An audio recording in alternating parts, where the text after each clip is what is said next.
My favorite preacher says you have to put the cookies on the bottom shelf. So I want to try to put the cookies on the bottom shelf. We have a problem in this country. That's the bad news. The good news is we have a solution. And the third point is you can be a part of the solution. Let's talk about the problem. I think you can make a pretty strong case that we sit where Great Britain sat in 1897. In 1897, Queen Victoria celebrated the Diamond Jubilee. Leaders came from across the world. Great Britain controlled 1/3 of the population of the world, 1/5 of the land mass, was the financial center of the world. And today, Great Britain is in the middle of the pack. That may be where we are today. It could be that we are living off of the productivity and innovation of prior generations. This country, if you look at our economic history, this country has always been the innovator. Whether it's the assembly line, whether it's the electrical light bulb, whether it's the harvester, whether it's the cell phone, whether it's the internet, we've been the innovators. The importance of that is, as a result, we always competed on the high end of the wage scale. And therefore, every generation did better than the prior generation in terms of standard of living. For the first time, last December, a national poll said 65% of Americans do not believe the next generation will have a better standard of living than this generation. If that happens, and we become Great Britain, then it's our fault, because it's within our power to make sure that that doesn't happen. Let me tell you the bad signs. In 1983 is when I started working on education reform. Unfortunately, I had a friend who wrote a book called Halftime, and he talks about going from success to significance. And I'd worked a long time as a lawyer and felt it was time for me to do something significant to pay back. In 1983, a very famous national report came out and said this was a nation at risk from the decline of our education system, and that we faced a greater threat from the decline of that education system than we did from communism. That was 1983. And in 1983, we were #1 in the world in high school graduation rate, and #1 in the world in college graduation rate. And yet, a presidential commission under Ronald Reagan said we're in mortal danger.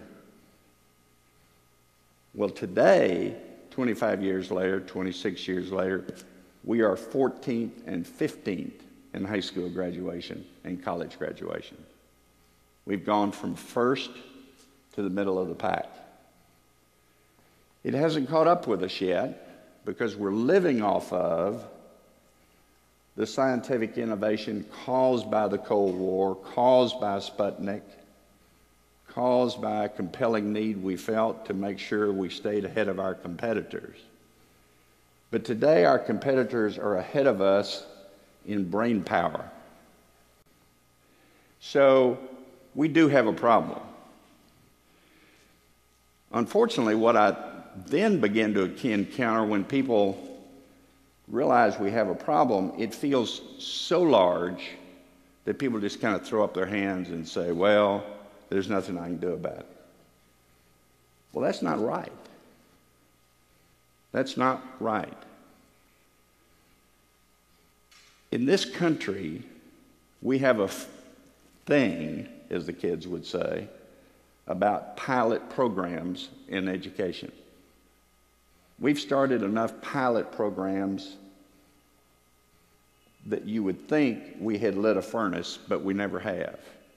We start one program, then somebody else comes up with another program, and we help 5,000 kids here and 5,000 kids here. But folks, we have to help 55 million. Let me put the numbers in perspective. There are 55 million kids in public schools in the K through 12 system. There are 7.5 million private schools. If you double the capacity of private schools overnight, which you cannot do, but if you could, still the vast preponderance of our next generation is going to be educated in public schools. And therefore, we have no choice but to fix our public schools. Well, our philosophy at the National Math and Science Initiative is very simple. We believe you have to find proven programs and take them to national scale in a hurry. And I can tell you, I've studied public school systems in 40 states, and I can take you in any state, with any population, in any school, with any amount of income, and show you a school that works. What we're not very good at in a country is saying, what are the best practices, and let's replicate them.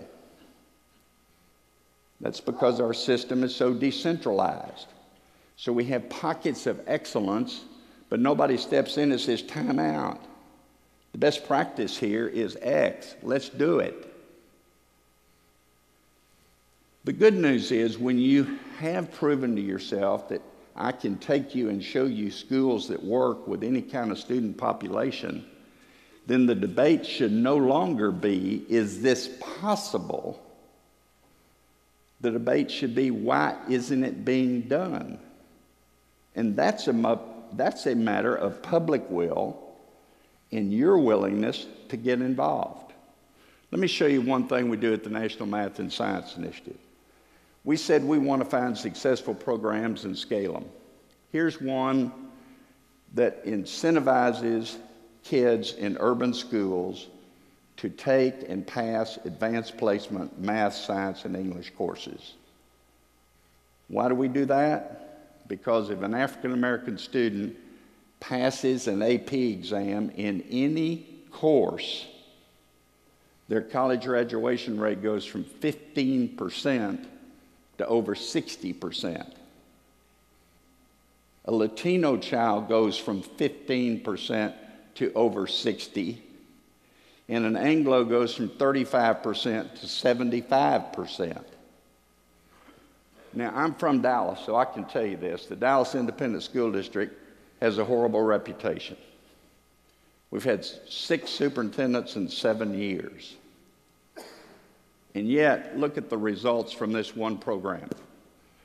When we started in 10 Dallas high schools, there were only 157 minority students passing an AP exam. That's 15 per high school. Today, there's 1,500. How did we do that? A simple program of training the existing teacher corps, giving incentives to teachers for every student who took and passed an AP exam, incentives to students who took and passed an AP exam, and an incentive to the school. And now look at those results. So what did we do? We said, all right, let's take this program and show we can do it across the country. So we selected 6 states, gave them a grant to do it, and in the first year, in those 6 states, we produced a 52% increase in the number of students taking and passing AP scores. Now, in 2 years, minority scores have increased over 100% in 2 years. So we can fix the problem. So today we're training the existing teacher corps in a different way, and our other program trains the new generation of teachers. Unique concept. We get youngsters to enroll in College of Natural Sciences and Math, and we say, we want you to get a BS in science, engineering, or math, just like the BS that anybody else gets from that department. But we also want to prepare you to be a teacher, and we want to do all that in 4 years so you don't have a 5th year of student loans to pay off. And why do we do that? Because you can't teach what you don't know. It's pretty simple. And we have too many instances where we have teachers teaching physics and calculus and biology and chemistry that are staying a day ahead in the textbook and don't know the subject matter. Now, among our graduates from this program, 45% go into high-need schools. 92% go into public school teaching. By the way, that's a higher percentage than graduates from the School of Education. Higher. Number 3, 82% are still teaching 5 years later. Normally, we lose over half the teacher corps. And why do teachers stay in the classroom for 5 years? Because they can see youngsters' eyes light up. So now we have this program in 20 universities across the country, including the University of Florida, Florida State. And we have 2,400 teachers enrolled in the 2nd year of the program. You say, well, that doesn't sound like very many. Well, 6 years ago, in the entire state of Florida, from the total population of Florida universities, were produced 6 teachers with BS degrees. 6.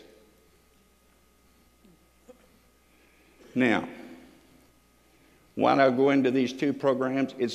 There are no silver bullets in education. These 2 alone won't fix the problem. We need people that get behind successful programs that improve student outcomes and agree to make sure that we take that to every state in the country today. Not tomorrow, not after another 10-year study, not after another study that says we're falling behind in STEM, but now. Because we cannot afford to lose another generation to mediocre education.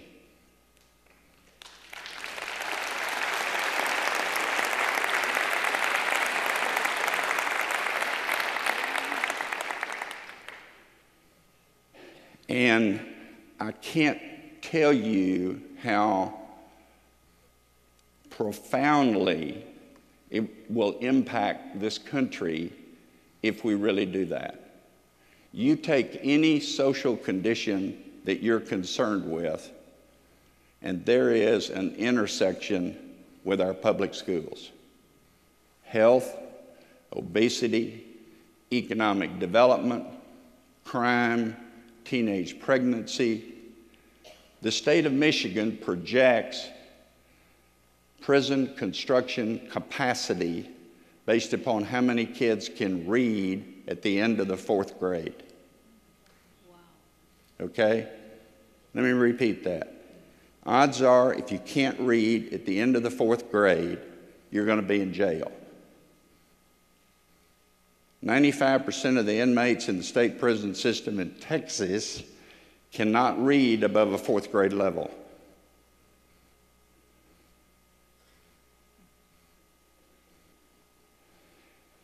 I get often asked, okay, do we need more money in education? Money is not irrelevant to education, period. Let me be real crystal clear. It's not irrelevant.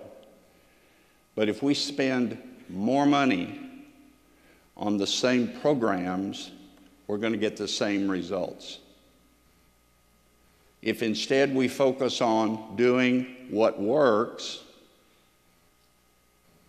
then we're going to get better results, and we can afford to put more money in. A friend of mine at Hoover Institute recently did a study and said if we had the courage to, he used the very polite word, deselect the bottom 5% of our teacher corps,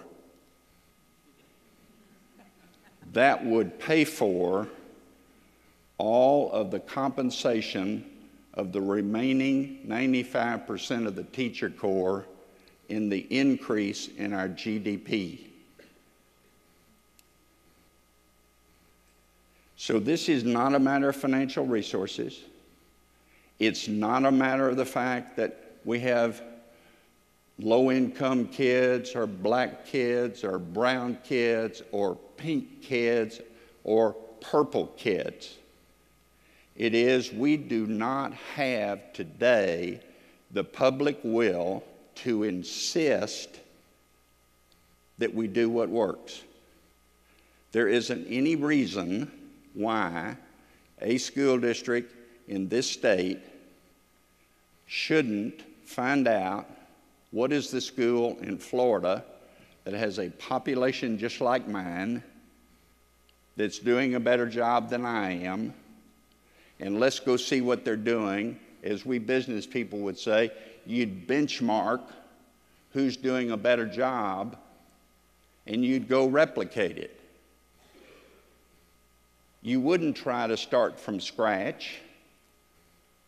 You wouldn't take the latest idea off the internet. You'd find out what is working, and you would insist that it happen in your school. Look at the lives. Let's go back. Look at the lives that have been changed by that one program in those 10 high schools. And we're now in 145 high schools like that. Look what that does to the GDP of this country. You know the difference between the income somebody makes as a high school student and the income somebody makes as a college graduate. And folks, the other thing is, it's even more important in the next generation than in your generation. Well, at least my age. In Texas, when I got out of high school, if you had a strong back, you could get a job where you could support your family. Today, that equivalent job is working on the chip factory floor at Intel. It's a good job. You make $80,000 a year, you get benefits, you can support a family, buy a bass boat. Only problem, requires 16 years of education. And you got to be computer literate. And you have to pass algebra. And you have to think critically. I once had somebody say, Tom, I don't understand why you keep pushing on education. You just need to teach them boys to pump gas. How many people do you see pumping gas when you pull into the self-serve? There's not a lot of jobs doing that anymore, folks. 3/4 of the jobs being created in Texas require 16 years of education. So what we're asking of the current generation of educators, let's be clear, is much more than we ask of the prior generation. But life's not fair, and we don't have any choice, because the jobs being created require more education. But I want to leave you with this thought. Solutions exist. Solutions can be implemented. They can be implemented promptly, and you can do it with a small number of people. In Dallas, you win a seat on the Dallas School Board if you get over 2,000 votes. And we have 1 million people in Dallas. If a school board hears from 20 people that says, why don't we have the AP incentive program, they'll think that there was a riot someplace. Go to a school board meeting sometime. See how many times children are discussed versus adults. Somebody needs to be there for the kids. Somebody needs to be there to say, our kids deserve better. And that is your responsibility. Thank you very much.